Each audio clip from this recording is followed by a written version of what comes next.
Hey guys, thanks for joining us here at Salty Ginger Talk. If you're a returning listener, it's great to have you back. If you're new to the channel, really glad you joined us. Hope you like what you hear.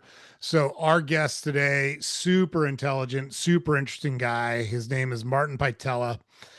He, through a series of health issues early in his life, has gone down a path where he has really deep and broad knowledge of health issues related to nutrition and toxins and how your metabolic type impacts your world and how you can eat and what you should eat based on your metabolic type to be as healthy as possible and live as long and healthy life as possible. So super interesting guy. He's got came from the Eastern Bloc, moved from Czechoslovakia to Canada in his 20s.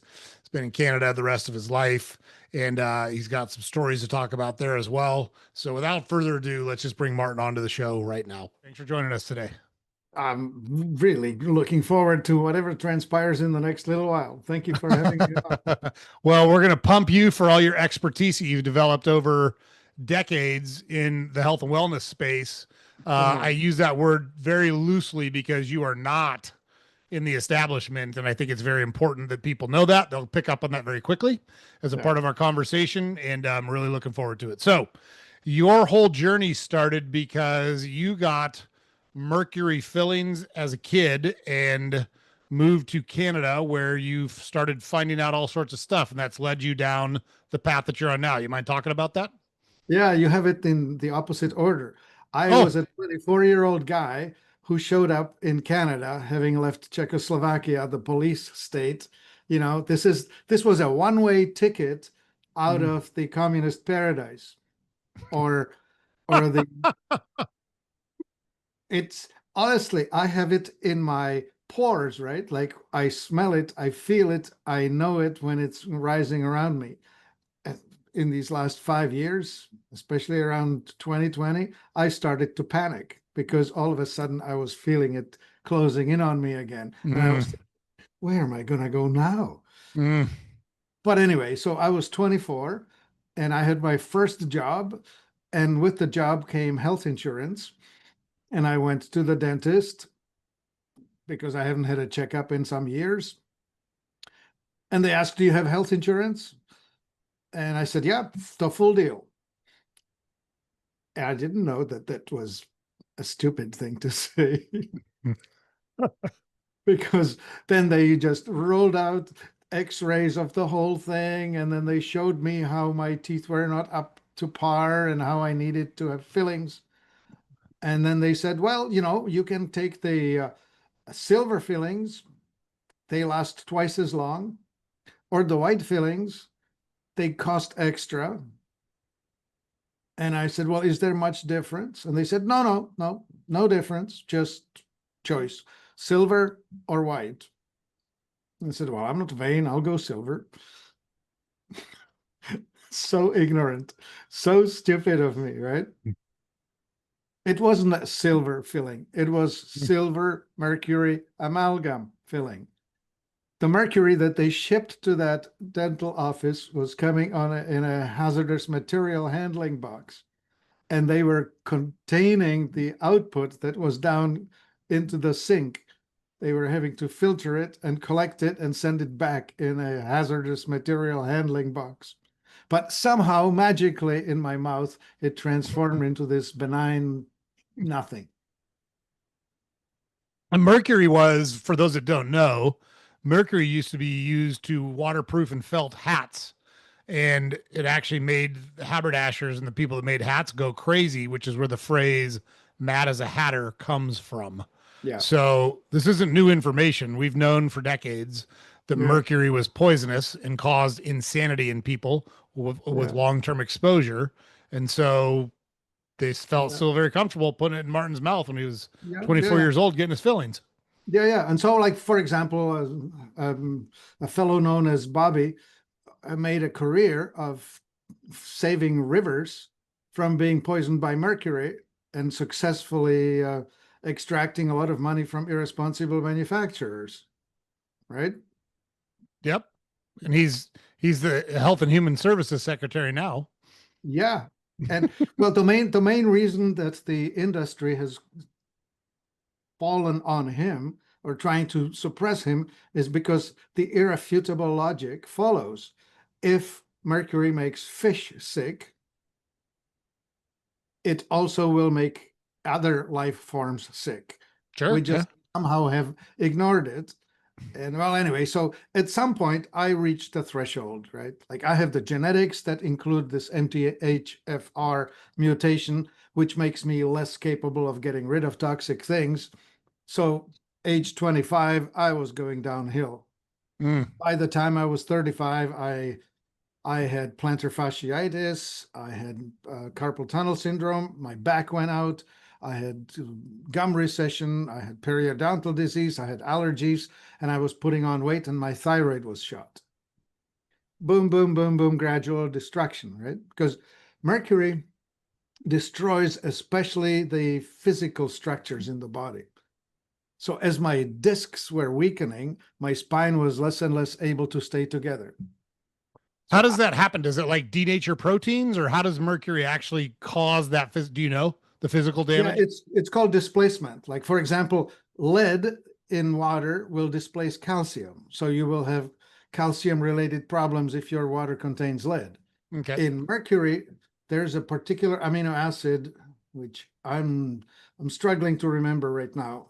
Um, I don't know if it's methionine or not, but anyway, one of the amino acids is displaced, and physical structures or building of proteins gets modified such that the structures just don't hold together. They lose their integrity. To give a metaphor, if you try to drive on an underinflated tire, the gravity, the weight of the car will squish the tire, bulge out, and it will be wobbly. The Sure. And disc, that's why it's permeating through your body, is because this process is happening. That whatever totally. the amino acid is being Yeah. denatured and or replaced and or altered by the toxins from the mercury, and that's Hmm. why you're Yeah. experiencing all these different things in all different areas of your body. Yeah, and especially the physical structures, because the vertebrae are cushioned by these things called the disc, and Yep. they're in between, right? And so when you put extra pressure on them and they are weak, they stretch out, bulge out, and then that bulge, you're so famously, I have a bulging disc, right? Well, Right. the Yes. disc pressures a nerve, and the nerve now causes you all kinds of trouble. Yep. And that's what I was enjoying, quote unquote. Yeah. So So anyway, how did they figure this out? How did well, I mean, obviously you have all these symptoms. How did you figure out to tie it back to the mercury in your fillings? yeah, this is the thing. It was not the day, because when I went to doctors, first orthopedic surgeon, I mean, I have plantar fasciitis. The guy gave me a cortisone shot, and for 6 weeks I was free of pain. Yeah, And because I'm it masks the pain. It doesn't solve the problem. It masks no, no, cortisone no. masks pain, right? No, 6 weeks later I was worse off because for 6 weeks I didn't feel the pain. So I was Yep. walking on it and I was destroying it even more. And when Yep. it wore off, there I was. So I then Yeah, discovered, I'm a former athlete, and they used to give athletes cortisone shots so that they could perform, and they just hurt themselves worse for exactly the reason you just talked about. yeah. Yeah, what's interesting, there's an awesome guy out there, Gary Brecka. I don't know if you've heard his name. I do. I know Gary Brecka. Sure, he works Yeah. with Dana White in the UFC. I know Yeah. Gary. Yep. Yeah. And so one of the things that Gary discovered in his studies in the life insurance industry, where he was reading thousands upon thousands of charts, was that when you give cortisone, the next thing that happens is that you will end up having to do a joint replacement because the cortisone is wearing out the discs or the cushioning in joints. Mm, So there's this sort of a map, right? If you hit a person with cortisone, you can readily expect a hip replacement a few years down the line. never heard that. That's super interesting. Yeah. And Gary said 6 years plus 1 day. It was the statistical number. I don't know why. Well, anyway, so so that was a one-time event for me. I said, well, I'm not going back for that. I discovered chiropractic, which is awesome. It puts you back together. So you realign it. That's sort of like pumping up the tire without fixing the leak. Sure. Cool. A week later, I'm having to go back because I'm out again. Mm. Repeat, repeat, repeat. Well, it's good. The guy was an awesome mechanic. He was putting me back together, but I kept falling apart. And then the third thing, I went to naturopaths. They gave me all kinds of supplements. They tested me on a Vega machine, showing me what I was allergic to. Like one of the things with heavy metals is that they start destroying your microbiome in your gut, which leads to leaky gut, which leads to allergies because of the general poisoning of the body as it progresses, right? Hmm. So again, all of these professionals are trained in looking at a symptom and treating the symptom. I was trained as a computer science and business administration engineer. So at some point, I finally decided, well, you just can't trust these people. Analyze this. Well, you're a problem solver, right? They're treating Yeah, symptoms, not that's looking my for cures. profession. Yeah, Right. that's my Yeah. profession, Right. right? So at some point, it finally, the light goes on. I mean, it took me 10 years of believing that the professionals in that field were working for me. And That's they were actually, not, they not were at not. all. No. So anyway, analyze this, Martin. And so the analysis goes, well, you go to the library, the year is 1987, 88. So I'm reading a lot of books and articles and studies. And finally, somewhere, oh yeah, I did a hair analysis, HTMA, hair trace mineral analysis. Okay. Yep. And it shows me that I'm high in mercury. And I'm puzzling. Where did that come from? I'm not eating a lot of tuna.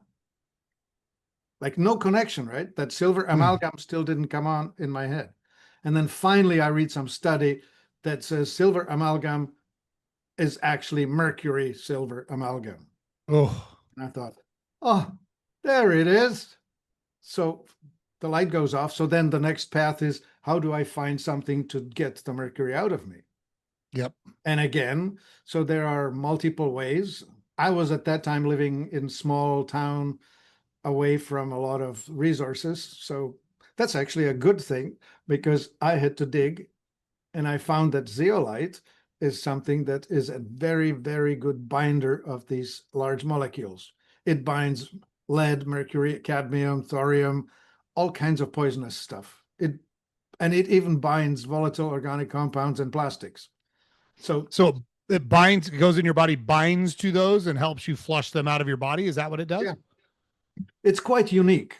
It's a mineral and it's got a lattice structure. Think of it like a sponge. Yep. So it's a blob with a whole bunch of holes within it, and all of these sites are negative, electronegative, and all of these unwanted molecules are electropositive. So Got it. as the things encounter one another, they connect. It's not a chemical reaction, it's an electrophysical attraction, sort of like Well, a magnet in a way. it sounds similar to like the way the sodium potassium pump inside your body moves fluids and stuff in and out of membranes. It's the exact Right. same Yeah. principle. It's just the Yeah. negative lattice in this mineral Mm, attracts the positive ions in the toxins, and that's how yeah. you're able to suck it out and get it out of your body. Yeah. So that's how it works. And because it also maintains the electronegative posture on the outside, then the kidneys and liver and whatever don't freak about it and don't try Mm. to push it away. The Sure. reason stuff is deposited in your tendons and bones is because the body's trying to sequester, hide it into low circulation tissues, like Interesting. blood away from the organs where it can do damage, hide it, right? That So, makes a ton of like, yeah, like minimize the problem the best you can since you can't eliminate it, right? yeah, right. You don't want to pass it through the kidneys where it will do a lot of damage. So you hide it quick, right? Hmm. And so now it becomes safe. It's sort of like a hot charcoal held in a glove that's made with, I don't know, the welder's glove, right? Like you can hold it for long enough to throw it away. Yeah, sure. Makes Yeah. sense.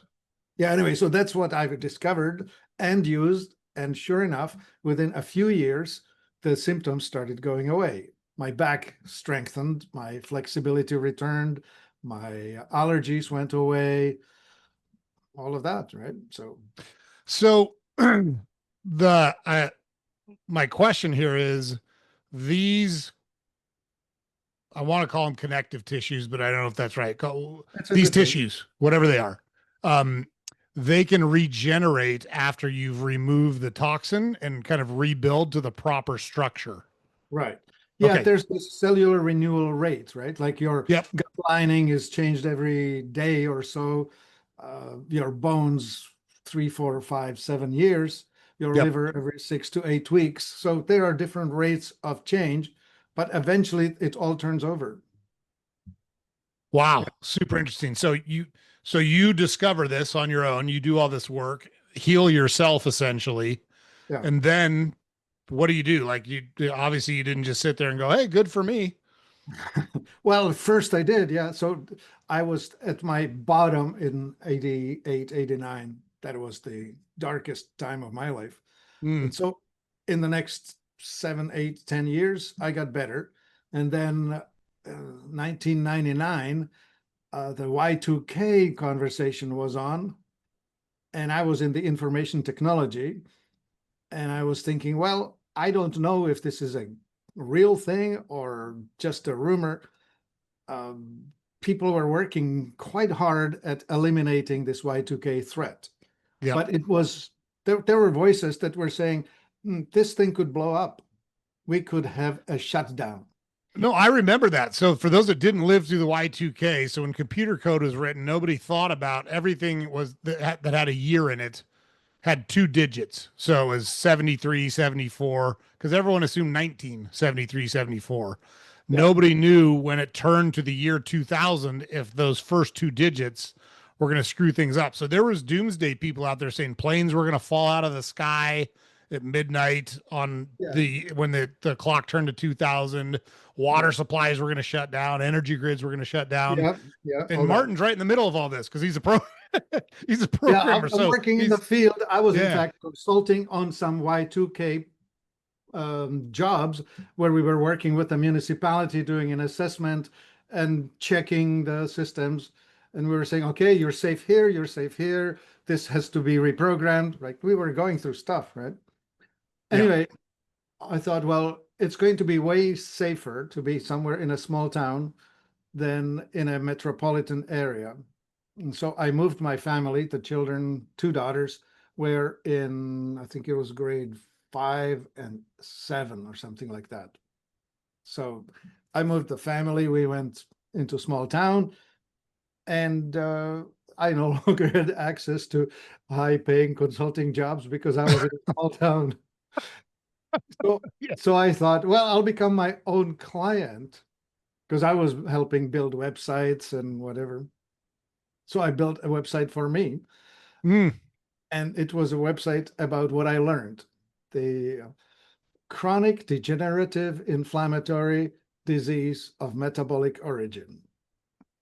And I thought, well, it helps everything, right? Like it helps with allergies, blood pressure, um, cell abnormalities, metabolic problems, like any one thing. You can name the most popular causes of premature death are covered by this. All of mm. Was that your website? What you just said, was that your website name? No, no, the website name is Life Enthusiast. Yeah, okay. I was gonna say that doesn't really roll off what you said doesn't No, really it roll didn't off the roll tongue. off the tongue too well. But the point was the concept. I didn't understand that I needed to build something long tail that would point at one thing, right? Like Sure. if I had thought clearly to say something like this, I fix the divorce problems for 35-year-old female journalists, Right. right? Every freshly divorcing 35-year-old female journalist is going to call me because I am the guy.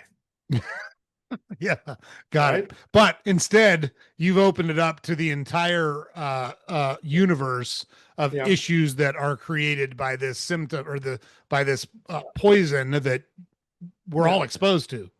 Yeah. And so the way the mainstream medical system works, it teaches people to think in silos.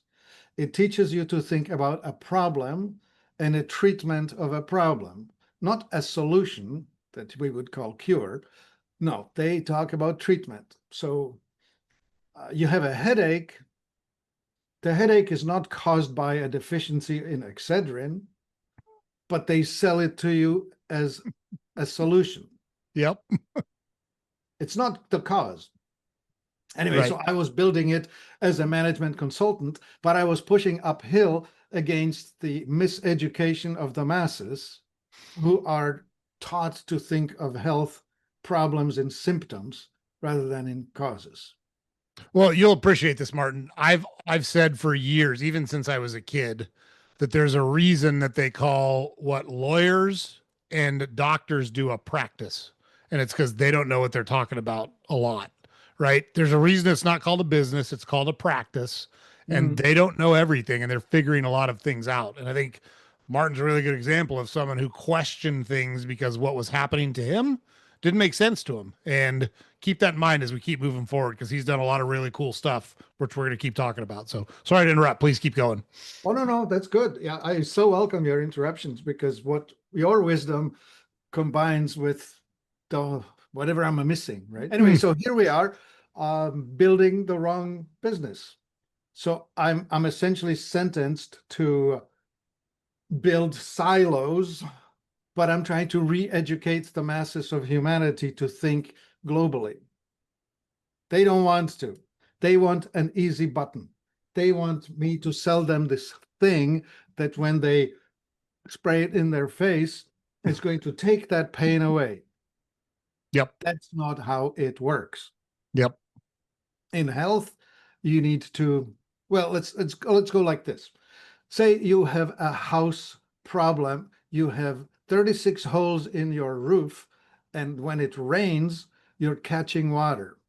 So you have pots and buckets and whatever throughout the house. Yep.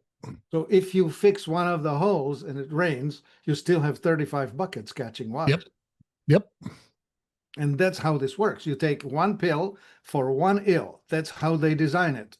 Yep. So if they give you a second pill, it's going to interact with the first pill and on and on. So you get into geometric interdependencies that will have all kinds of frustrating side effects.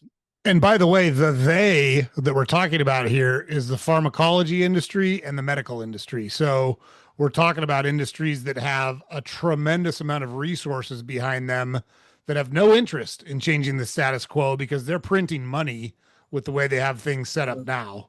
So they don't Yeah, have people's best interest in mind. They have profit in yeah, mind. And I'm painting with a broad brush. There's plenty of good doctors out there that care about their patients. There's plenty of good people that work in the pharmaceutical industry, but when you get them inside this machinery, a lot of individual thought goes away and it becomes groupthink and it becomes common goal. And a lot of this gets lost in the shuffle. So that's who Martin is working against as he's putting this together.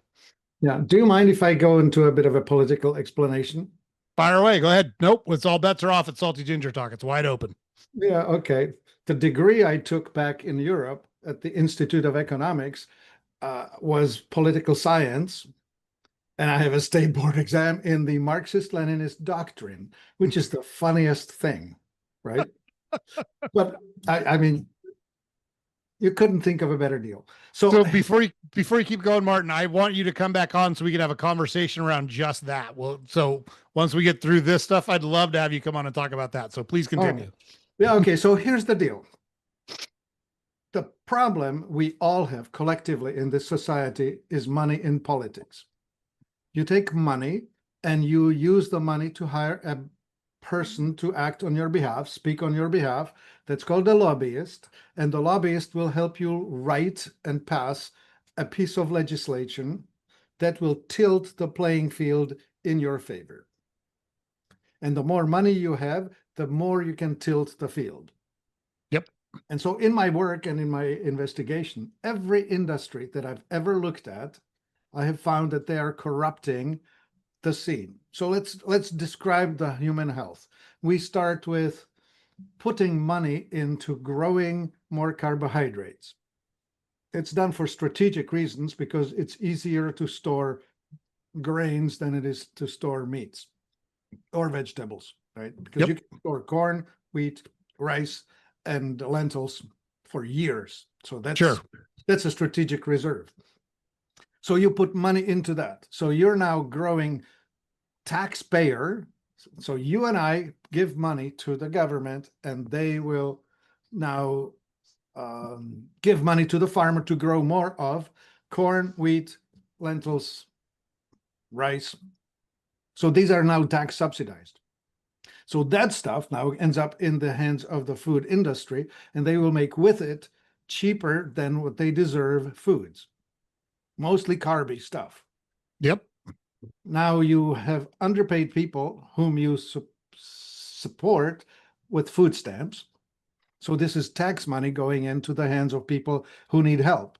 What will these people on low income buy? The Cheap cheapest stuff. stuff, Yeah. which is the government subsidized cheap stuff that is the most energy rich but nutrient poor stuff you can find. Yep. So now you have tax subsidized the eating, and now this poor person gets sick because of it. Witness the obesity, diabetes, high blood pressure, cancer, and whatever rates on runaway scale in the country. The more you feed people the subsidized stuff, the worse it gets. So now you have a sick poor person. You take taxpayers' money and you give them Medicare or Medicaid, so that you now have tax subsidized drugs going through to fix a problem you shouldn't have created in the first place because you did not have to feed them the crap.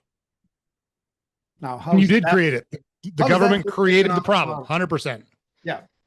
Yeah. And it's all done because of money in politics. We have tilted the playing field instead of, okay, in a rational society, you would say, let's do health of the nation, strength of the nation. Let's build the strongest soldiers and the healthiest mothers that we can build. How will we do that? We'll have them fit, vigorous, and healthy. How will we do that? We will feed them wholesome organic foods. That's what we're going to subsidize. So there's three, and you're probably aware of these, but I'm going to bring them up just because they're important. The cigarette industry, the tobacco industry, subsidized for years research that lied to people and said cigarette smoking was good for you, did not cause cancer, was not addictive, all of which was false, but it was subsidized and pushed through and allowed to remain legal by our government. Yeah. There was a study done on sugar, I think it was in the 50s, that 60s. That lied about sugar being healthy and good for you, that was subsidized largely from the sugar companies that were predominantly in Cuba at that point, because Cuba had not become a communist nation yet. And that was pushed and pushed into the food supply at exponential levels. And then you had the food pyramid that said the healthiest foods to eat.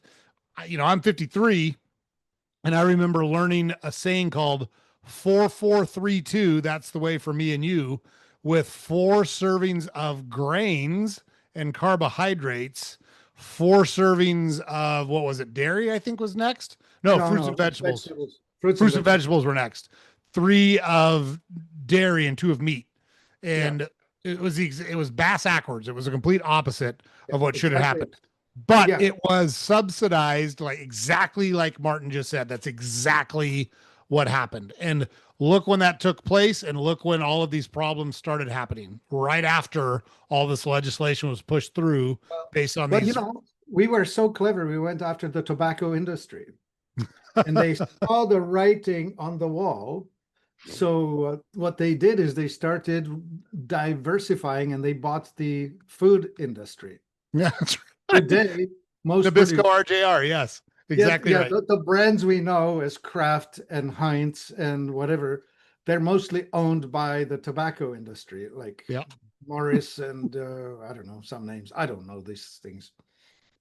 But the truth is that the tobacco industry invested itself into the food industry. In fact, they used their scientists who were so good at researching addiction and started creating foods that had you want more of that. And to wit, if you leave me alone with a bag of Doritos, I will find some reason why I should eat every last one of them. Me It's too. just, You're not alone, my friend. yeah, I think the label food porn is appropriate. I do too. Porn as in it's not real, but it's highly seductive. Yes. I think that's exactly right. Yeah. Well, anyway, so there we are. So we now have indeed the tobacco industry running the food, and the big food is now putting things into boxes with barcodes that they put in stores, and they fight over your dollars by making their food more desirable than it deserves. Like it's really so seductive, and they use things like MSG to stimulate your desire to eat more, and they work scientifically on the mouth feel, the amount Yep. of crunch, the mix of the fat with the sweet and salt. Like it's sciency. Yeah. Yes. That's And then, oh 100% yes, correct. yeah, we should mention one. There was this craze that went to low fat. Yeah. Somewhere along the way, they decided that fat was bad. Yeah. And then they started pushing low fat foods, and they replaced the fatness with the carbiness. And that was the beginning of the takeoff of the diabetes and obesity disaster. Like if Yes. you look at a picture from some beach somewhere in the 1969, you will see mostly skinny people. Yeah. I Today, look at my grades. I look at my grade school photos from the 70s. There's no fat kids. yeah, They didn't no, exist. no, because we ate the normal diet, Mm. which did not have this food porn. And almost nobody ate in restaurants back then. I mean, going to a restaurant was a big event Yeah, back then. very Everybody ate much. home cooked meals. Yeah. And of course, the fast food industry is price competition driven, and the cheapest things are the subsidized things. So the government tax money is helping to drive this drive toward more taco and burrito and bun and whatever, right? We now feed subsidized corn to cows so we can have cheaper hamburger meat. That's right. Absolutely true. I don't know if you know or not, Martin, but I actually run grocery stores. So I know exactly what you're talking about because I've witnessed what you're talking about for 30 years. Yeah. Yeah, and it's a shift. It's a gradual erosion and shift of preferences. And yeah, well, anyway, so that's what we have. That's what we inherited, and the science is known. We all understand it. We, the people who are looking from outside in, who use the normal management consulting prism to look at the world, we see it. Hmm. But the medical world refuses to. That's another vector. Let's mention that. That there's the Rockefeller Carnegie conspiracy, let's call it that. Back around 1910, 15, they hired Flexner brothers to write a report to explain to them how they could take over the entire health industry. And they did. Back then, we had all kinds of modalities like chiropractic and homeopathic and nutritional and osteopathic and whatever. There were all kinds of schools and all of that. And they figured out that if they can take money that's in foundations that are nonprofits and donate them creatively to universities, they could slant the research and they could slant the curriculum at the Mm. university to only teach that which they wish taught, which was all about the patent pharmaceutical petroleum-based drug method of dealing with human stuff, with human health. So that's how we got here. From about 1920, gradually, one university at a time, they successfully shut down the entire programs until homeopathy became an irrelevant thing, even though it works. It's wild. Yeah, so that's the control of the pharmaceutical mind brain. So when a student goes to school wanting to help people to have better health, the only reasonable choice is to go into the university that teaches medical, because you need to be a doctor, not some kind of a quack. Right. Yeah. All right. So that's that industry. And now you marry that with insurance, health insurance industry. That's another trickery, because many times things don't get applied because they're needed or efficient, but because they're on the schedule of what's known as the standard of care. Yep. So the standard of care is dictated to the doctor by the insurance company. Yep. So even though the doctor may be a curious person and may see empirically in front of their eyes what works and what doesn't, the standard of care says, don't do that, do the standard of care, because that way you don't get sued. Or if you get sued, if you kill somebody or maim somebody, you will be exonerated, because the standard of care is, after all, that it's approved. Yep. And that, my friend, is the definition of the communism principle. That's the police state in its expression. It does not matter what's right or best. It matters what is approved. All right, so Man, that's it's yeah, it's crazy. And so the healthcare, especially the insurance part of it, it's not hard at all to solve, but it's very difficult to get over the inertia that exists and the institutional inertia that exists. So I always ask people, because they always talk like it's so hard to figure out medical insurance. So I have a couple of questions for them. Name another service that you consume without having any idea what it costs. You would never go to the grocery store, arbitrarily put products into your basket without a price tag on them, walk up to the register, and just whatever the bill is, you have to pay it or we're going to put you in jail. And that's exactly what happens in the medical industry. My other question is, why is it that auto insurance, home insurance, and life insurance all work just fine, but medical insurance is impossible to figure out? They're not different. They're just administered differently. There we go. You have separated the customer from the cost. Yep. Yeah. Well, it's similar to fire and police. Because again, with fire and police, you don't decide. The city hall or wherever it's paid for decides, right? Yep. And then the police union will negotiate the percentage of salary for the pension. And if they somehow negotiate high, you will start having to, or you shut down the library and the pool and the park, because you're having to pay the police pension. Mm-hmm. Not that the guys don't deserve it. It's just that you don't have the budget. Yeah, that's right. Yeah. Okay. So yeah, those are the economic consequences of the system that we have built. And I think the only solution here is for it to die. Yeah, you got to blow it up. That's exactly right.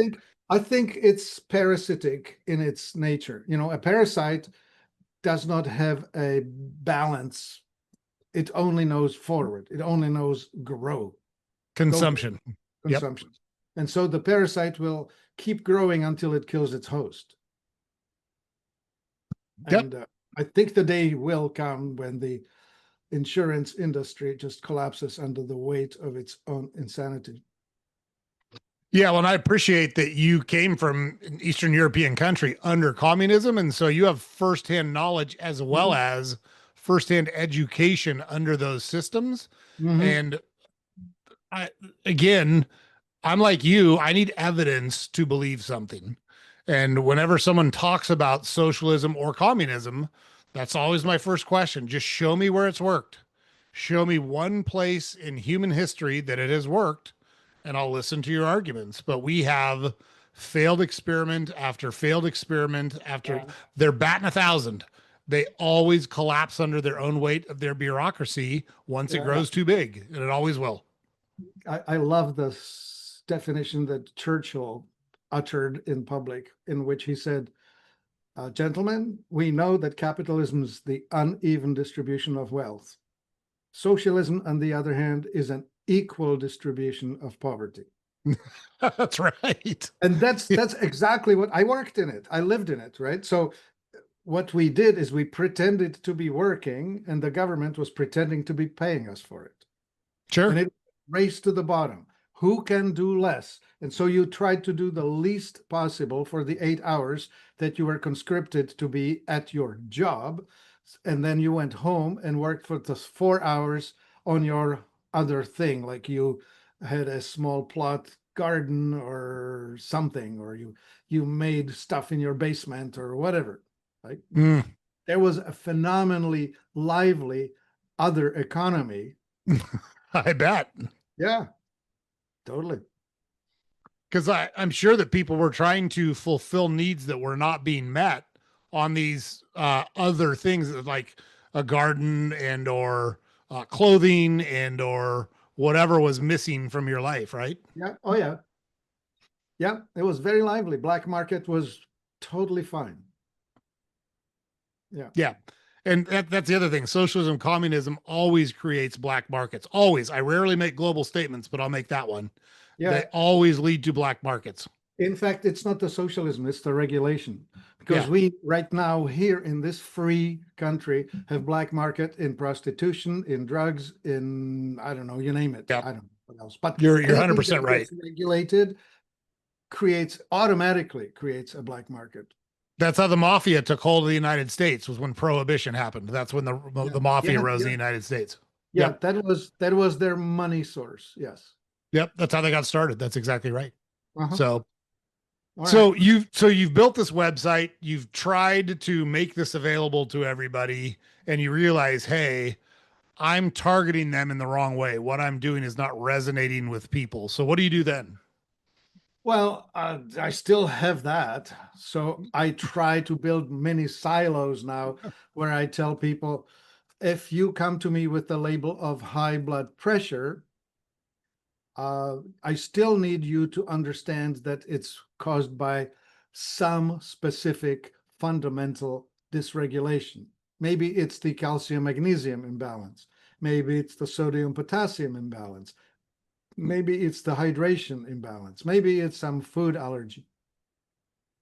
So I try to lead you to the fundamental problem and offer you a solution in that. Yeah, But and so you do something called metabolic typing. How does that work? yeah, that's a really interesting part of understanding how genetics interacts with our food uh, compatibilities. That's the best word, I think. It's something like this. Back in the 30s, Weston O. Price went around. He was a dentist. He went around the world, visited, I think, 12 different sites, and concluded that so long as the person eats their indigenous diet from that location, he does fine. When he switches to the industrial diets, he will start having cavities and crowding of teeth in the lower jaw and all kinds of other degenerative changes and suffer from illnesses that the people eating the indigenous diet do not.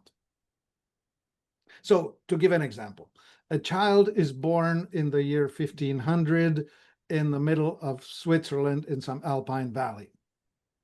They will feed him rye bread, aged cheese, sauerkraut through the winter. On Sunday, they'll kill the chicken, and in February, they'll butcher the pig.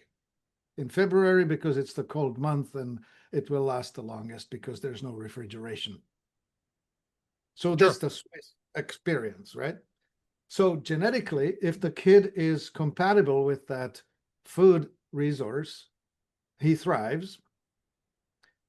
And so unlike his sibling who is not compatible, when the next infection comes through the village, that kid survives, his brother does not. It was a common experience for a woman to give birth to a dozen. And Sure, she there's no birth. Yeah, there was no birth control. Yep. no. And only 4 of them will survive to adulthood. Yep. It's common. So anyway, so now you have the Eskimo who lives north of 60, eating whale blubber and seal meat, uncooked. Or you have the Plains Indian who follows the buffalo, eats a 100% ketogenic red meat diet. Or you have a North African Bedouin who lives on dates, figs, pomegranates, camel milk. Very different. Carb, carb, carb, not red meat, right? And so you will have these genetically adapted folks living on a specific local food resource. So if you live in Norway, the growing season is 90 days long, and you eat dried cod and some salmon and maybe reindeer. That's your Norwegian experience. Yep. Whereas if you grow up in Malaysia, 365 days a year, there's fruit and veggies abundantly available. You can be vegetarian, no problem. Right? If you're on the coast of Africa, somewhere sub-Saharan, Senegal, from which a lot of people were taken that were brought to America, they lived on coconuts and seafood and shorebirds because they were the coastals. That was the coastal experience of tropical nature. Yeah. So the theory is your body and or your genetics are impacted by where you're born, by your parents, and if you stick to the local cuisine or the local nutrition, your body is naturally adapted to process those foods in the healthiest way possible for you, right? Yeah. Visualize the Plains Indian who encounters wheat and whiskey. Sure. His genetics are absolutely unprepared for that. Yep. Right? Just completely destroys them. So now there are 2 dominances. Like we have left-handed and right-handed. We have, which in our terminology, oxidizer and autonomic. Oxidizer is made more alkaline by fats and proteins and acidified by carbs, and the autonomic is reversed. So alkalized by carbs, acidified by fats and proteins. And what that means, alkalize is wake up late, be jovial and friendly and emotionally well, but procrastinate. And further on out, despondent, and further on out, depressed. Acidity starts with excitement, drifts into overstimulation, drifts into impatience, loss of social graces, elbows up, get out of my way, I'll do it myself. Yeah. Road rage, if it's external, like you can direct the anger outward at others, or internal, you can direct it at yourself, which is known as anxiety. And you will be worrying either about your past, reliving your, I should have that, I shouldn't have this, or your future, like catastrophizing what's coming. That's an acidic event in your physiology. And further on out lives schizophrenia.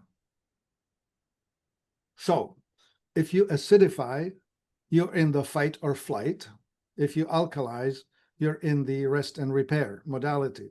So you cannot sleep unless you're in alkaline, and you don't get much done unless you're in acidic. Fight or flight. Okay, so let's just say driving a car. You have to be very vigilant because you have to have 360 awareness of everything for the duration of your journey, right? You have to watch for behind you, in front of you, to the right, whatever. It's a high stress, like it or not, activity. Sure. So then you try to shut down, but your body is pumped full of cortisol because that's the hormone that feeds that. So cortisol raises your blood sugar level, it raises your insulin level, and it's causing you to not be able to shut it down and sleep. So if you combine it with eating the wrong food, like let's just say that you're an oxidizer and you eat a dinner that's too much fat and steak, you stay awake and you go to bed and your eyes are like this big. You're wired even though you're tired.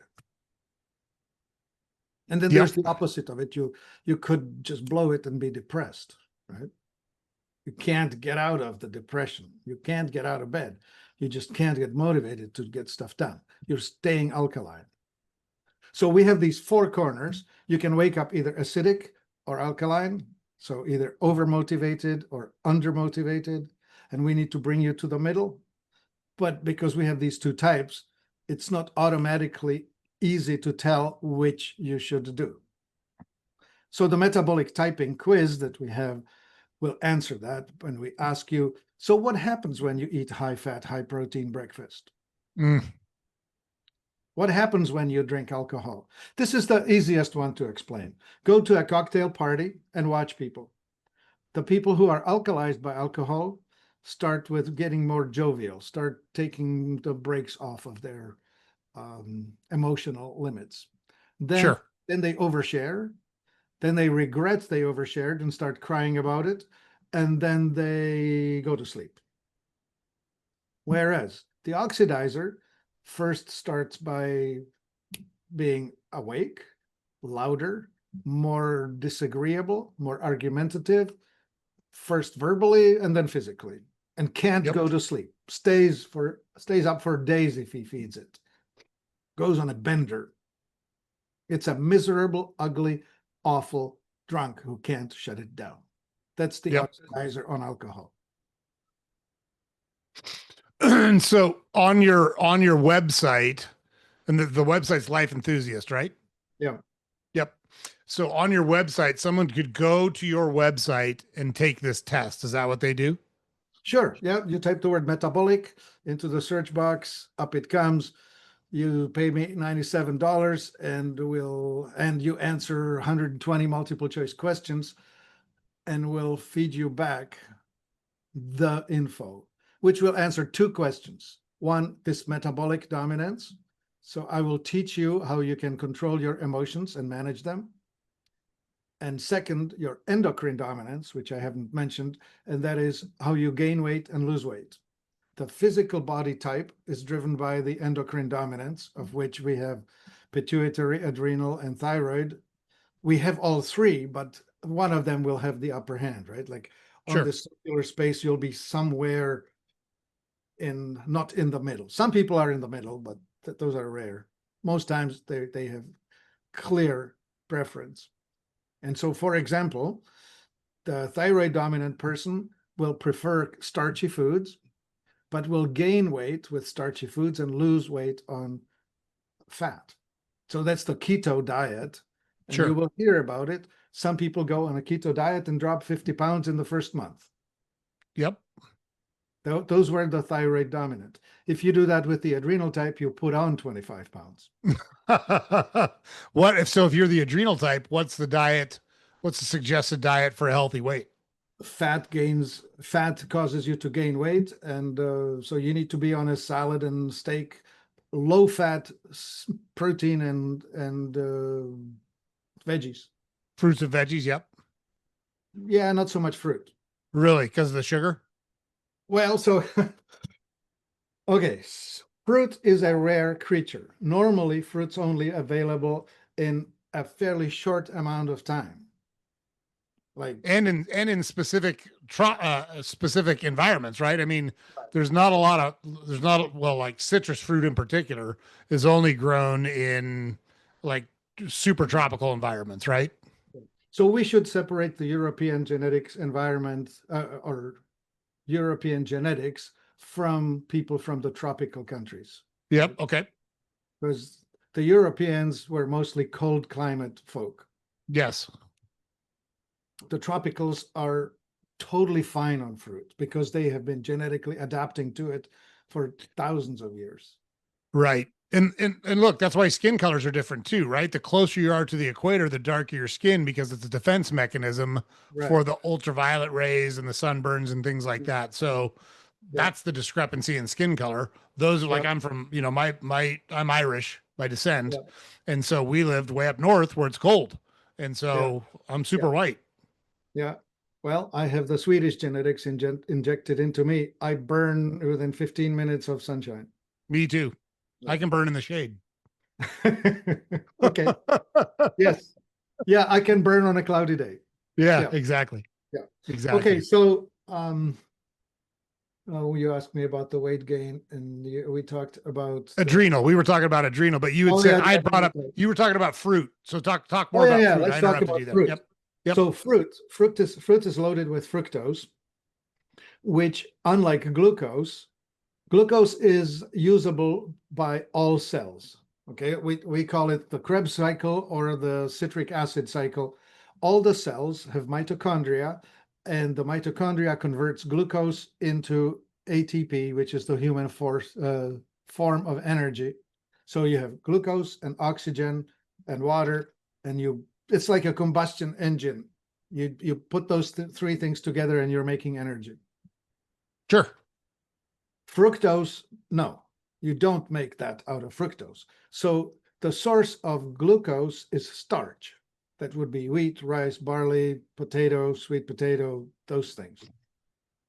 The fruit, on the other hand, is pure fructose, and that is digested only in your liver. So weight-wise, you have something like 1.5 pounds to, no, 1,500 grams. Yeah, 1,500 grams of glucose easily stored everywhere, whereas only about 150 grams in your liver. So a tenth of that volume. So if Hmm. you try and do that in fruit, you'll end up like Steve Jobs. He went fruitarian and he blew out his liver and his pancreas trying. Yep. Right? Yeah, and he died of pancreatic cancer.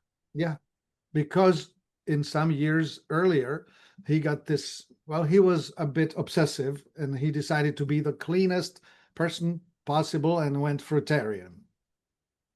And it wrecked him. Yeah. Yeah. Where do ketones fit into all this? Because you hear a lot about ketones on the keto diet, Yeah. right? So they come from the fat, conversion of Yep. fat into energy. It's a different pathway.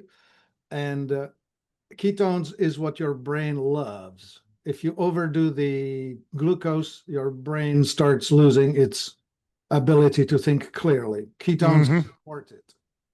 Right? So you want to, especially again in the European types, you want more ketones because if you overdo the glucose, you'll put yourself into type 1, type 2, or type 3 diabetes, which is the type 3 is the brain, right? The Alzheimer's thing is essentially a diabetic brain. Yep. So, you're how did you educate yourself on all how did you learn all of this stuff and put it together? Everything you're saying makes perfect sense to me, and I try to I'm a person, again, I'm a person that needs proof. And so I read a lot, I question a lot of things. I look at the source of the things because just because something's put in writing doesn't make it true. And like we talked about, there were false studies around cigarettes, there were false studies around sugar, there were false studies around carbohydrates. But I read a lot, and everything you're saying makes perfect sense to me. I haven't put it together anywhere near the level that you have. But how did you come across all this? How did you put it together? Yeah, it's amazing how lucky you get when you start working at something 12 hours a day. Yes. Like these illuminations come with mastery, right? Everything has to do with, have you put in your 10,000 hours yet? Right? Like when Yeah. you do 10,000 hours of piano, you're a concert pianist, you can play anything, Yep. right? So study something, it will eventually start coming out of your pores in level of understanding because you just rise, like the mass or the body of knowledge is so large that it starts building on itself somehow. So Sure. that's Yeah. what I have to say about it, right? Like when you read thousands of things, you will start seeing where it connects and is logically connecting and where it's just wrong. Anyway, yeah, I stand on the shoulders of giants. That's what I can say, right? Like, No, for sure. I get that. And I appreciate that. for example, right, in 1987, Bill Walcott discovered that there was this dichotomy that some people were oxidizer and some people were autonomic. Before then, there were all kinds of books that would teach you that ash is the thing that you have to worry about and that proteins are acidic and carrot juice is alkaline. That's true only for autonomic dominance. It's completely 180 opposite for oxidizer. And so he put two and two together. It's sort of like not believing that there are left-handed people, right? Then you discover, Right. oh yes, they are left-handed people. Yep. Yeah. And look, there's so much evidence in the world that supports what we're talking about. And all you have to do is look and ask some questions, and all this stuff should Yeah. make sense to you. Yeah. So, Here's something that I have arrived at that I think you'll find amusing. I call it the fallacy of the double-blind study. When you do a study and you feed them something, depending on whether they're the autonomic or the oxidizer, they will have a reaction to it. And the metabolic reaction is opposite. Like when you give potassium to an autonomic, it is alkalizing. When you give it to the oxidizer, it's acidifying. It's just backwards, right? And so depending on the genetics of the profile of the sample of the people that you have administered this thing to, you will come with a result that's either positive, neutral, or negative. And it has nothing to do with the thing you're testing, but with the genetic makeup of the people you're testing it on. mm, There is the fallacy. So you can find studies that will say giving vitamin C to people is absolutely wonderful. And another study will totally disprove it. And another study will come back with this is totally inconclusive. right. Right? It seems very similar to me to the correlation does not equal causation argument, right? So Yeah. simply like the easiest way I use to describe that is the rooster crows in the morning when the sun comes up. Therefore, the rooster crowing causes the sun to come up. That's not true, but one could infer it based on the sequence of Okay. events Yeah, that happens every morning. let me throw a good one into this, which is so it's year 16 something, and you have Galileo in front of the Pope telling him that he is quite sure that the Earth is circling around the sun. And he's got math to prove it, by the way. Oh yeah, totally. And the Pope says to him, retract. This is incorrect. So he looks around and says, okay, have it your way. Why should I burn at stake? Right? But Yep. what you did is you sentenced all sailors to not being able to sail across the ocean Yep. because you cannot tell time and the earth is not round and whatever, right?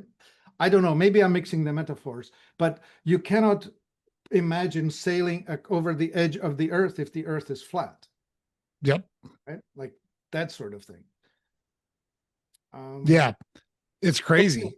Okay, I'll give you a live example. So the year was 2012, and I was watching television, and John, some last name, the vice president for technology of IBM, was introducing Watson, the early AI. And Yep. he was saying, we are going to solve the problem of cancer because we're going to take the entire Sloan Kettering library and feed it to Watson, and it will tell us how to cure cancer. And I laughed because I see the direct parallel between you cannot feed it flat earth information and come up with a sailing model. right? Yeah, right. And so 2008, I think, Seyfried, what's his first name? It's not coming to me, but last name is Seyfried. I think it's Tim. Published a study that conclusively proved that cancer is a metabolic disease, not genetic. He moved the nucleus of a cancerous cell into a healthy cell. That should have made the cell cancerous. Yep. Nothing happened. He took the healthy cells nucleus into cancerous cells. The cell stayed cancerous. Again, nothing happened. That's a conclusive proof that it's the metabolic problem, not the genetic problem. It's the epigenetics. It's the environment and the behavior, not the genetics, that will cause Yep. that. And yet, to this day, they march with the genetic model, and they're still throwing trillions of dollars at the problem and giving themselves Nobel Prizes in medicine for nonsense. Okay? Yes. Like that. This is well, by the way, 6 years later, I think about 2018, they quietly just fizzled out that whole thing. The whole thing about the IBM and Watson Yeah. curing cancer. But interestingly enough, I heard Gary Brecka again. Thank you, Gary. What a guy. Anyway, he said, as long as we allow AI to dig through the life insurance industry records, we will know the answer. It's irrefutable. And what he really meant was every additional pharmaceutical drug is making your life shorter and more predictably shorter. The Sure. more prescriptions you take, the clearer he was able to predict the time of your death and decide whether the policy will be in the red or in the green. All right. So if a 55-year-old guy with 4 medications is applying for $10 million life insurance, he'll say, don't do it. You will run out of the guy's payments long before he'll expire. You'll pay out. Yeah. So he'll pay you $1 million. You'll pay out 10 million when he dies. You'll be out $9 million. Yeah, like Yep. that. Yep. Totally predictable, calculable. It's known. What do you think about I've read several things about your blood type influencing your diet. Is that what's your view on that? Well, it's part of it, but it's more okay. So we were talking so far about macronutrients, which is Yep. carbohydrates and proteins, Fats and proteins. Yep. So now we start talking about specifics, and blood type is actually directing that. So, for example, well, it lets you know what you should not eat or what you will not do well with. So blood type O, for example, doesn't do well on carbs and dairy or grains and dairy. So the blood type O's are the best candidate for going no grain and no dairy. Steak and salad. Be a hunter. Mm. The blood type A's, they usually don't do well on chicken, if I remember right. I could open the book and look it up. I have it here somewhere. Yeah, it's right here. Right here. And the blood type A, eat chicken and turkey. Do not eat the high red purine meats. Those would be the heart, liver, tongue, and buffalo and duck and goose. Sure. Right. So that's the blood type A as far as the meat goes. So for the fish, eat carp. Do not eat anchovy. I'm just really shortening it, right? and so the blood type Bs, they are the biblical types. They do badly on pork and shellfish. So interesting. And is that related to, are there certain blood types that were more predominant in Europe than there were in Africa than there were in South America? Is that most Jews and Arabs are blood type Bs as far as I know. huh? I could be wrong about it, but it's highly prevalent. Yeah. Yeah. I mean, I'm So, myself, I got 50% Jewish and I'm AB. yep. I can't remember my blood type as I sit here right now. My wife knows it, but I I would don't know it. assume it's an O. You would think so from Yeah, Irish? British Isles are heavily in the O, and you would probably be the best eater of things like herring, cod, other fish, and vegetables grown on fields heavily fertilized with kelp. Why Because kelp? What's in because kelp? the winter storms will wash up on the shores of Ireland a lot of kelp. And kelp is Ah, okay. super rich in minerals, especially iodine. And you put that on your veg garden, the garden grows rich, but it's highly mineralized. So I would speculate that you have about 10 to 20 times the requirement for iodine than some inlander. Interesting. Well, Yeah. you've had like over 60,000 people take your metabolic test, have you not? Oh yeah, yeah, yeah. Well, I did some courses, like we posted courses on Udemy about that, so these people would take the education. As far as I'm not the only metabolic typing advisor on the planet. Sure. There are many.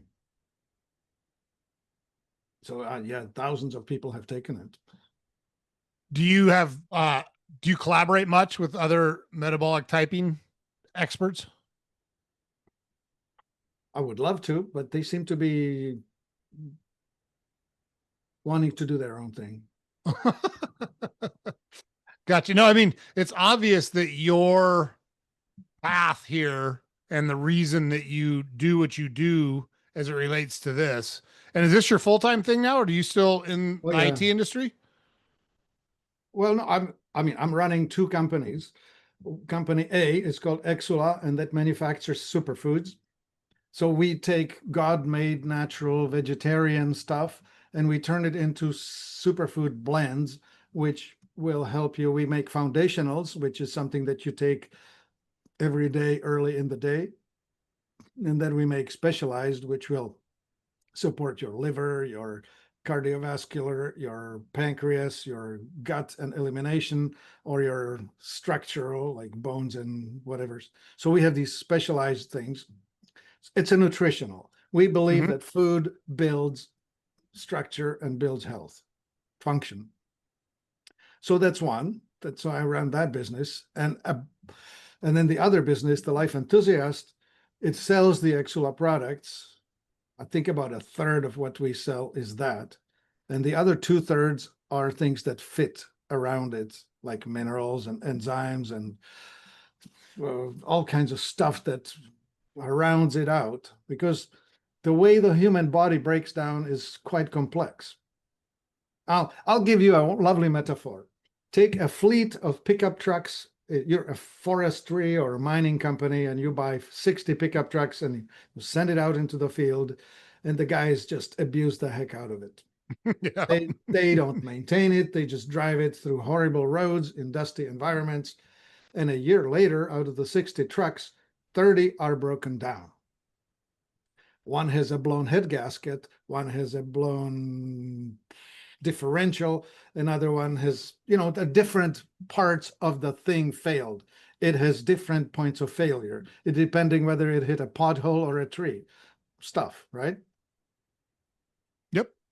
And so you will, if you apply the medical method at it, you will try and investigate how to fix the consequence, blown head gasket, and you will have a solution for that.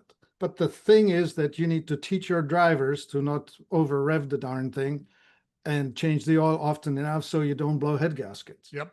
right? Or you need to teach them not to reverse it into, I don't know, reverse while still moving forward. That's how you blow a differential. Anyway, that's just the point of it, is that education is what's lacking here. But Yes, education totally. from the perspective that gives us an understanding. So that's what I'm doing at the Life Enthusiast. I'm helping people understand why or how they got to into the hole that they're in and how to dig out of it. And it's predictable. It stands on toxicity, malnutrition, stagnation, and trauma. Toxicity, presence of stuff that should not be in the body, or the environment, like it's coming in, industrial age, awfulness. Malnutrition, that's depleted soils with over fertilized and over pesticided foods that are coming through that are too rich in calories but too poor in nutrients. Mm-hmm. And stagnation, that's the sedentary job, the relentless pursuit of comfort. As Isn't that crazy? That's what, yes, I agree with you 100%. Like it's so obvious. Yeah.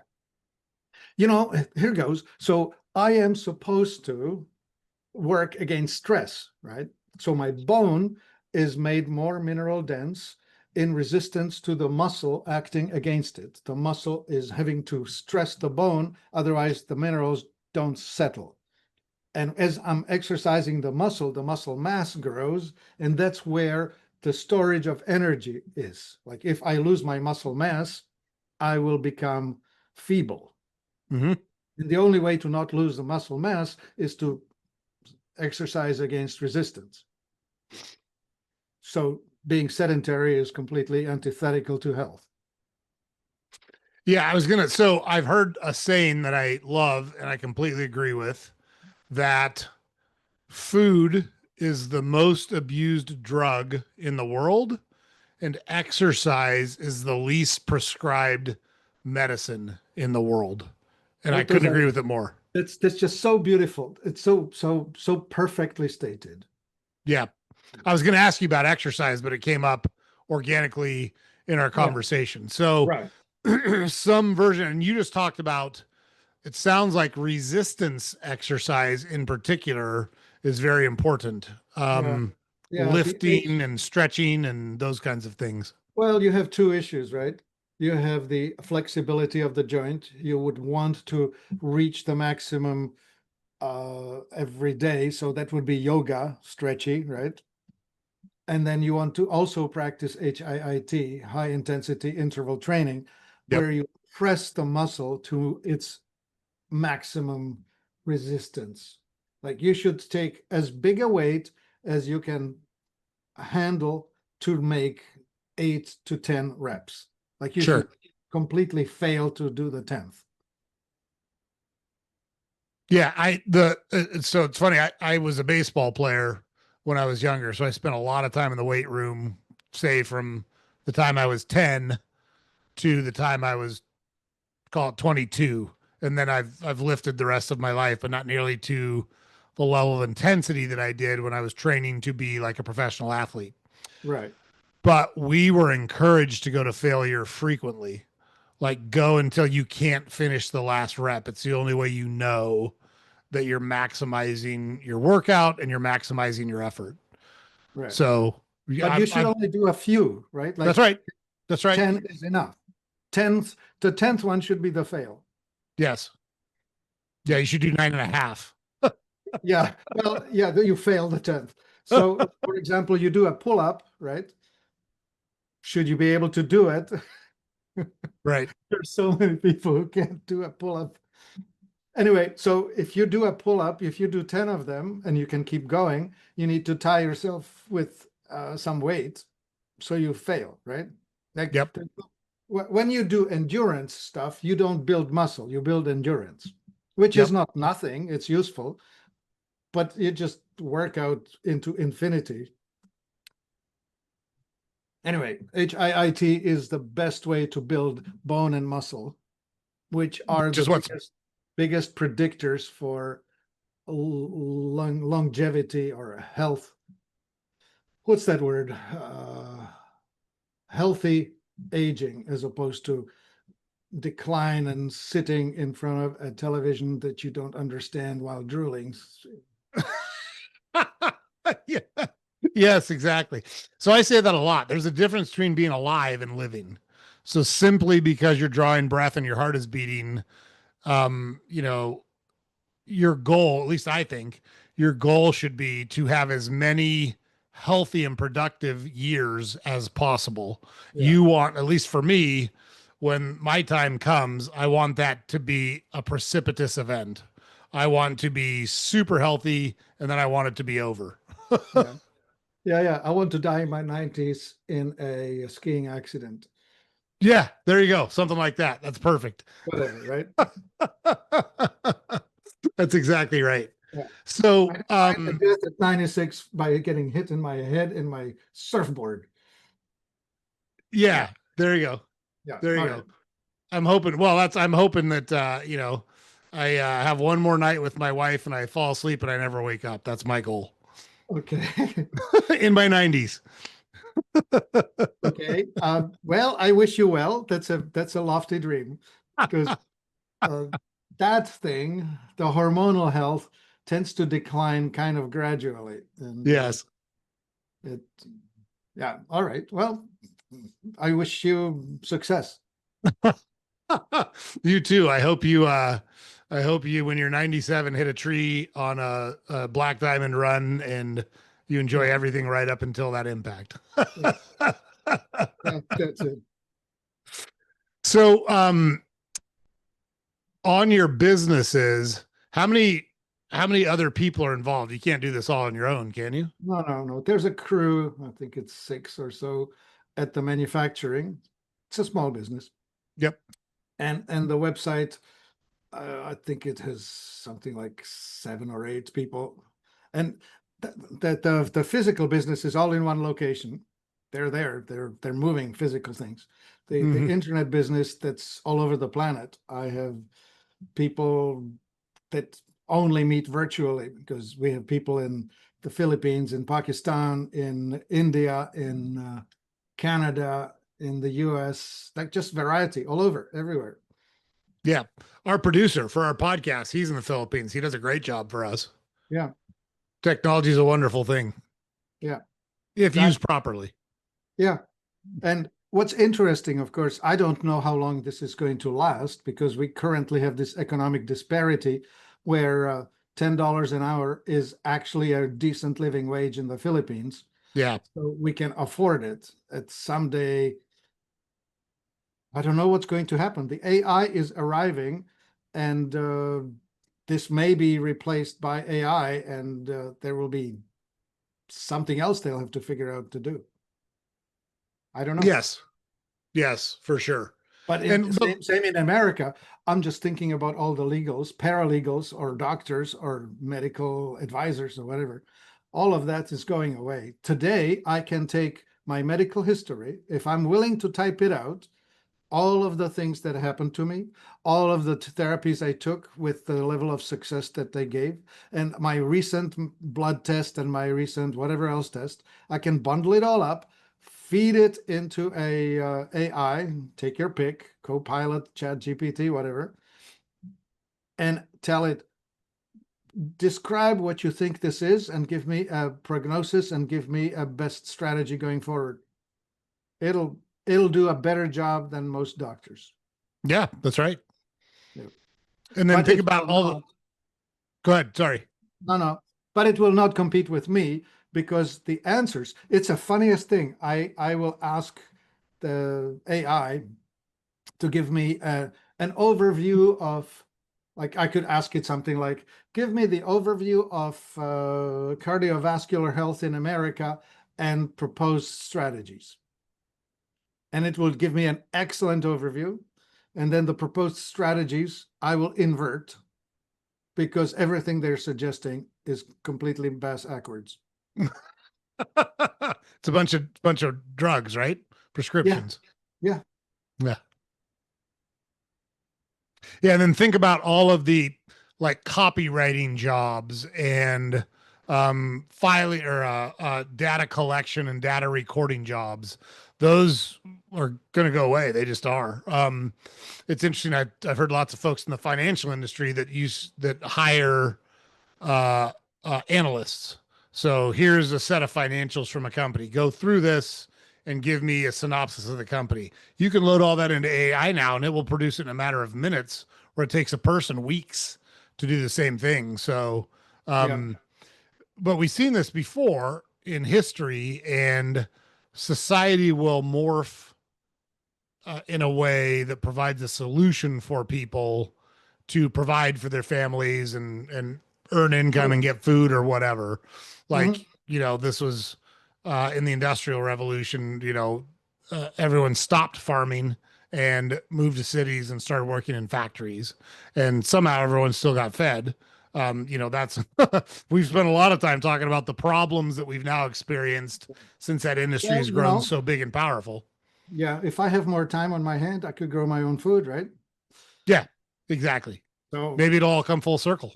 maybe we'll circle back. Yep. Maybe maybe more security will be required, right? The affluent people will have to protect what they've got. They'll be having to hire physical security. Yep. Yeah, and who will be affluent? It'll be the people that control AI. Maybe. It's a possibility. Yeah, yeah, it's possible. Yeah. There will be a lot of jobs fixing robots. Yes, for sure. Yeah. For sure. Yeah. Well, so Martin, is there anything we haven't talked about yet that we should talk about while we're in front of the audience? Well, you tell me what message you would like to share with the audience. I mean, I'm clearly a politically well off into the libertarian mindset. If if that sits well, I can put in some warnings. Like, for example, are you okay if I go political on you? Absolutely, yes. Like, as we speak, we're about 3 days into the Department of Justice declaring that there's nothing to see here, folks. That thing that was Epstein, it's yeah, we have put his girlfriend into jail for crimes that existed, but there are no victims and there are no perpetrators, and there's nothing to see here. Go home, there's nothing to see here. uh, this one thing could be the event that precipitates the collapse, the style of the Berlin Wall in 1989, when the communist lie collapsed, right? Like, it's the emperor has no clothes, Yes. right? When all of a sudden the first person speaks up, the innocent child, and says, but he's naked. Whereas Yes. all of the people who pretended, because they said, well, if Joe says that it's just the most brilliant cloth ever, it must Mm-hmm. be the most brilliant cloth, and I just don't see it.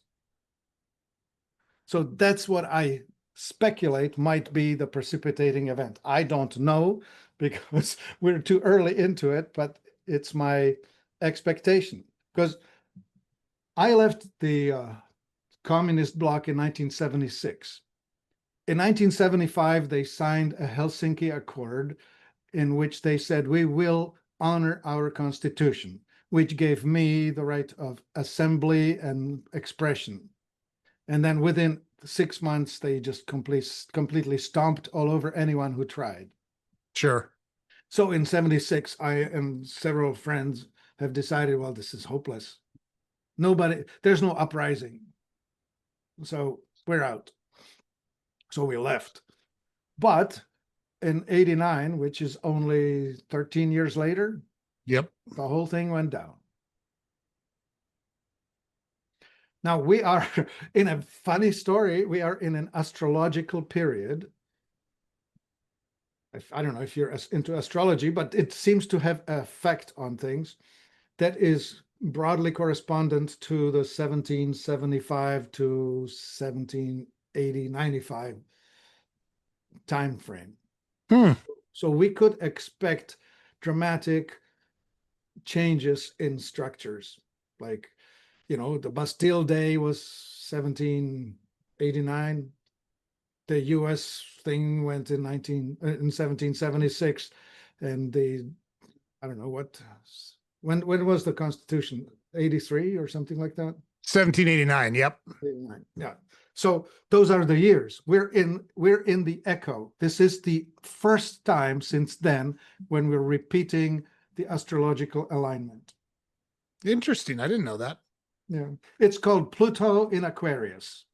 Pluto being the planet of distraction, of things that no longer work, and Aquarius being the societal arrangement, how we relate to one another, community. To Well, go, I do find it interesting that like there's never been a country like the United States that has existed yeah, where you've got 330 people, 330 million people, I'm sorry, yeah, of very diverse ethnic yeah, backgrounds existing in one place, yeah, living under what's essentially a democracy. I mean, it's a democratic yeah, republic, but it operates like a democracy. somewhat. Yeah. Yeah, Unless you see it darkly through the prism of the capitalist control and the fascist control of the whatever. However, true, still, it's our best hope. Best. true. Yeah, yeah, and I agree with what you're talking about, and that's exactly kind of my point when people argue it. I'm not saying capitalism is perfect, but I will say that it's never been a better time to be a human being alive on the face of the earth than right now. Yeah. There are more people above the poverty level. There are less people starving. Life expectancy has gone up. Yep. Um, the outcome of your life. There's never been a more peaceful time, believe it or not, where there's less war around the world, even with the crazy stuff, Russia, Hmm. Ukraine, and Gaza and Israel and all the other stuff that's Hmm. going on. There's never been a better time than right now, and that's largely because of the spread of capitalism around the globe. And it's Hmm. still got its problems. Like the biggest problem you've already talked about is Yeah. the ability of money to control the political outcomes in Right. capitalism. By far the Yeah. biggest problem. Yeah. If we can figure that out, if we can switch it back to one man, one vote, instead of $1, one vote, Yeah. we'll be in great shape. Yep. Yeah. Yes, I agree with you 100%. Like I said, I'd love to have you back on and talk more, way deeper Yeah. about this subject because I just don't think a lot of people understand what they're seeing or they're willfully ignoring Yeah. what they're So, seeing. yeah. So in parting, I would like to say this. I, looking back at it from 50 years ago, I am thinking that there is a chance that we'll figure out how to do it right, how to Hmm, collapse the things that don't work, because I have seen things that didn't work collapse. sure. So I hold hope in the fact that we humans can do it right. So when it comes to health, I would encourage everyone to start thinking differently.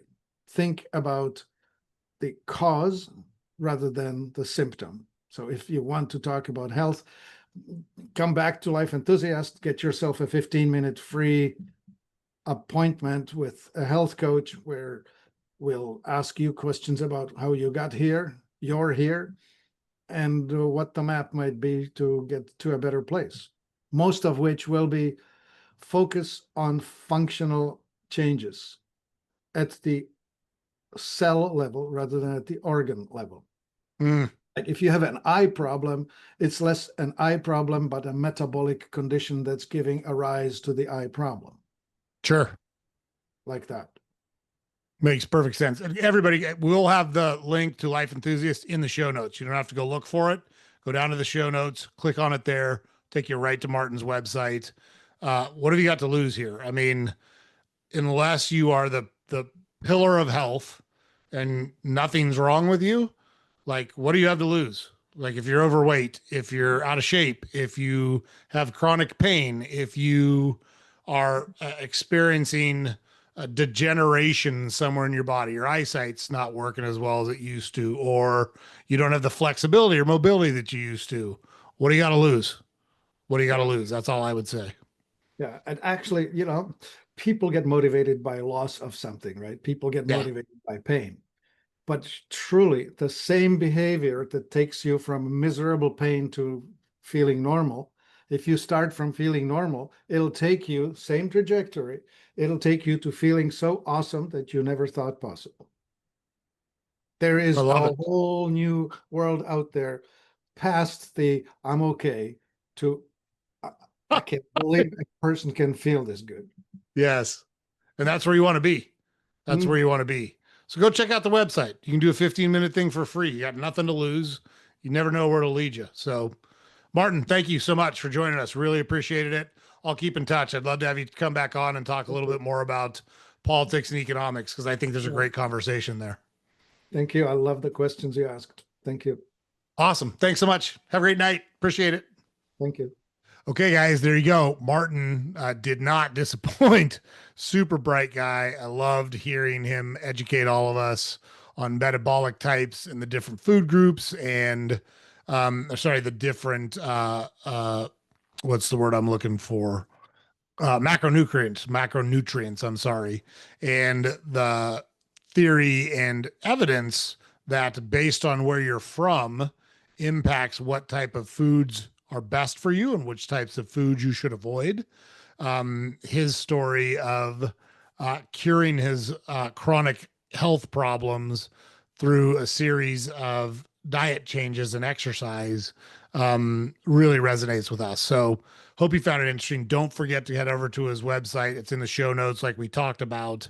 You can do a free 15-minute test, and there's other things available there. I know they sell supplements, and they also can do, you can take the longer test and get kind of a detailed report on what's best for you. So, got nothing to lose. Do the 15 free minute, the free 15-minute thing. So, check that out. Really appreciate Martin coming on. We will have him back on. I stayed on with him after we stopped recording and had more conversation with him. He's definitely going to come back on the podcast. We'll have another great conversation with him. But for now, James puts it up over here every day. Don't forget to hit our website, saltygingertalk.com. All the podcast episodes are there. Links to all the social media accounts are there. You can subscribe to our newsletter that we publish every weekday on our website. And please like, share, comment, subscribe to the podcast, whatever platform you consume it on. We have awesome guests come on. They share a ton of valuable information for you to make your life better. You don't want to miss anything that happens on Salty Ginger Talk, so make sure you catch the next episode. We will see you there.